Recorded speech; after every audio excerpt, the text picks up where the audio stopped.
Gapiradi. Mayli she'rimni kim olsa olsin. Qarshiligim yo'q she'rimga. Taxallusim dunyo deb ataladi. Ismim Ali. Ali dunyo deydilar. Ro'sh she'riyatga qiziquvchi insonman. Keling aziz do'stlar. O'g'lidan kaltak yeb, uyidan chiqib ketgan erkakman.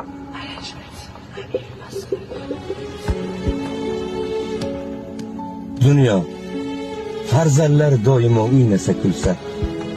Farzandlar doimo o'ynasa kulsa, ota ular uchun binolar qursa, bepayon sahroda piyoda yursa, tundan tonggacha xayollar sursa. Dunyo, dunyo, dunyo mendan qolar o'g'lim, hatto sendan. Nechun qizg'onasan